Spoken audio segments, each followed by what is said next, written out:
We're going to paint by numbers a chord progression and a melody.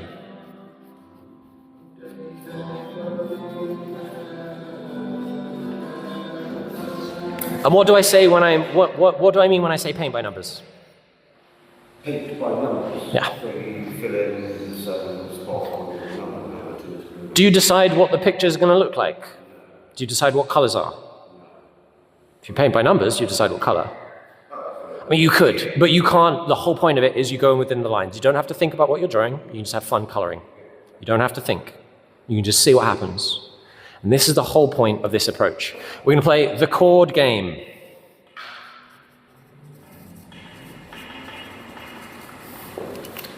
We are writing an 8-bar chord progression.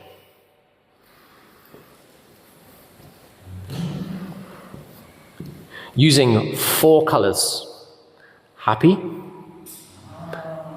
sad, something happens, and emotion.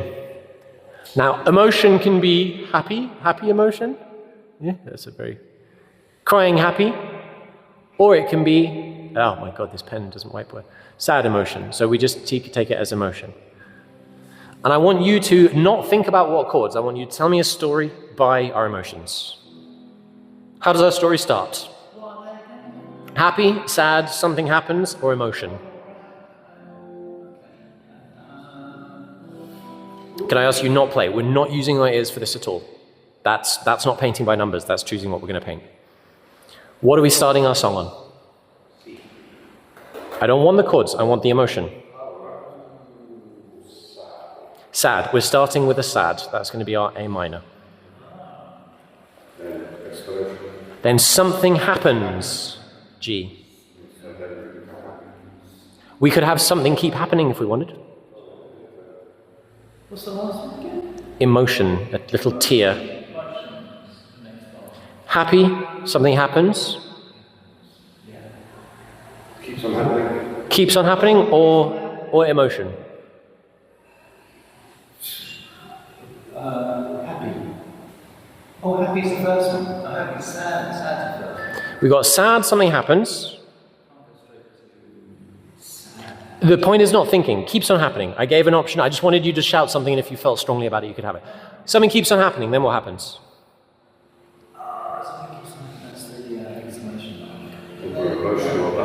We're emotional about the thing that kept on happening. So the story starts sad, stuff happens, it goes emotional. Something else happens and we become happy. Something else happens and we become happy.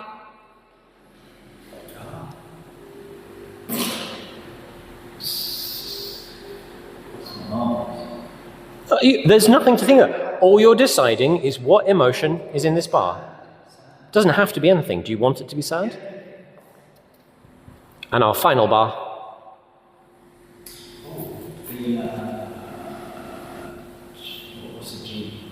You're not thinking about that. Happy, sad, something happens, or emotion. We're painting by numbers. We're not thinking about any notes or music, anything. Just these 4 colors.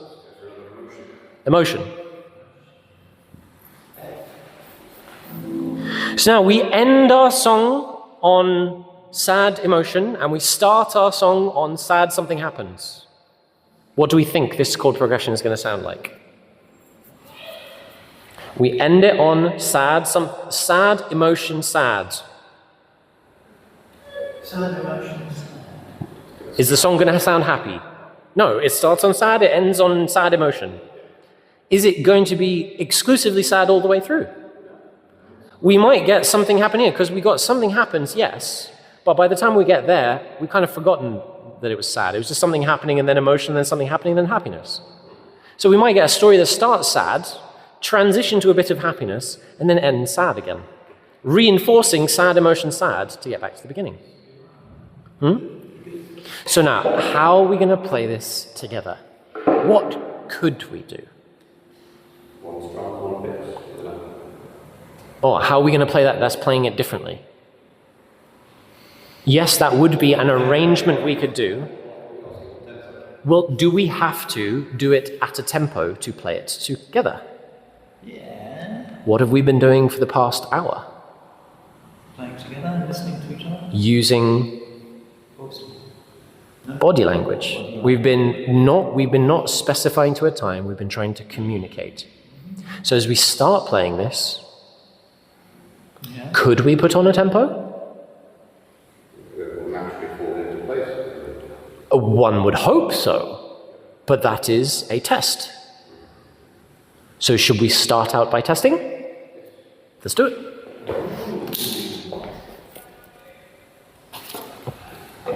Now you guys are going to have to agree on what strumming you're going to do, because if you each decide a different strumming pattern, it's going to be very confusing. That's exactly what we discuss. No, that's what we're discussing right now. We can try and play it together. How many beats in the bar are we going to use? 4 beats, very good. Are we going to strum a strumming pattern? Yeah. Are you going to discuss with him and definitely be able to accurately do the same strumming pattern through the whole chord progression?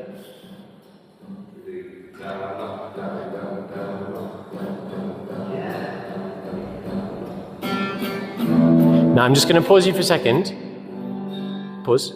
Realistically, if you choose that strumming pattern, do you think that you are both going to be able to get it perfect yourselves and stay together?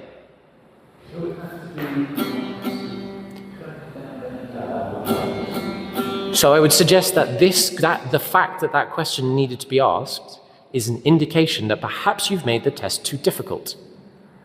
We don't care about the rhythm. We just care about playing it together. So if you're going to specify down, down, down, up, down, down, down, up, and go through the chords, I would be willing to bet £10 that that's going to spangle Jason's brain. You want to try? Go for it. Go try, see what happens.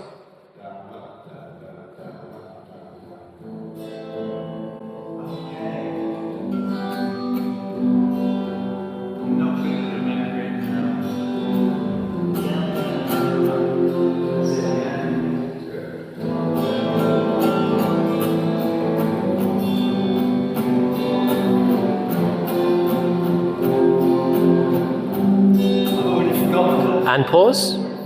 And that is exactly the point I'm making.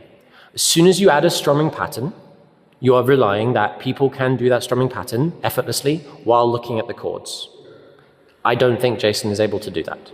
So what are we going to do? Take out the word strumming pattern. We're just going to play the chords in the right order together first. Yeah. And looking at each other. It's probably messages or something. Ready? A minor. G. Oh, stop. You're strumming. Pause. We're not strumming. If you start strumming to stay together, we have to match your strumming. Yeah? We're just playing the chords once.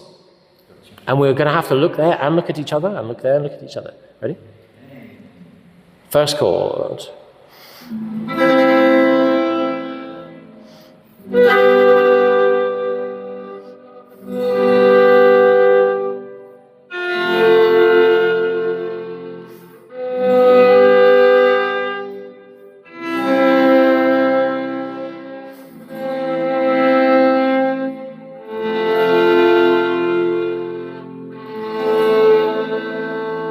Beautiful, we did once through.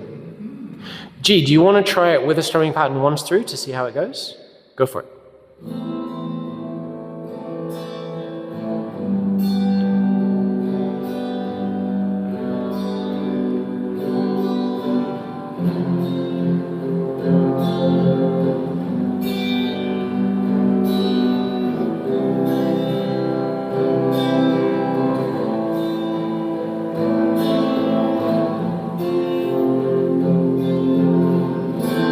Whoosh!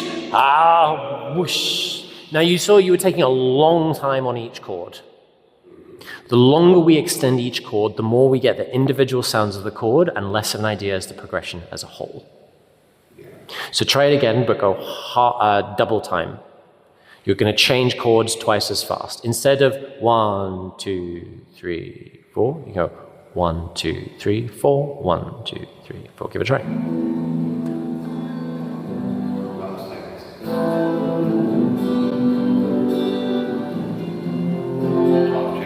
Now pause, because each time you start playing, you're pause. You're starting before you've decided what your tempo is.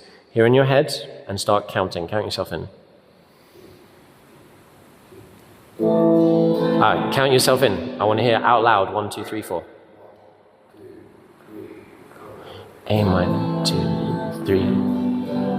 Oh, you're changing chords much faster now. I know, but you've gone not only double tempo, but also half chord duration. You're playing the chords 4 times as quickly as you were before.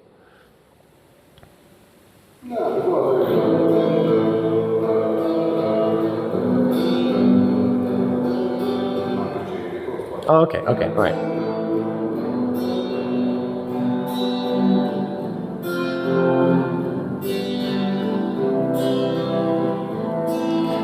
Keep going.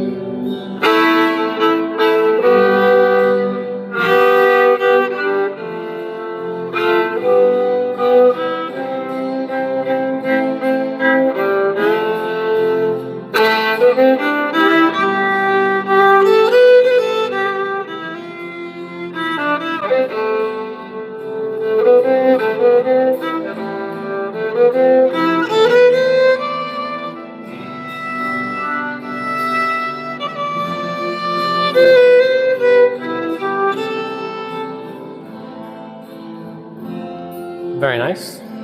Let's all try and do it together now. 1 chord at a time. Great job, give him a whoosh. Whoosh. Ready? So our chords all together, 1 at a time. I will count each one in. A after 4. 1, 2, 3, A minor. G. G again. To F.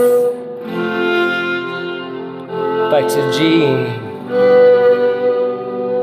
To C.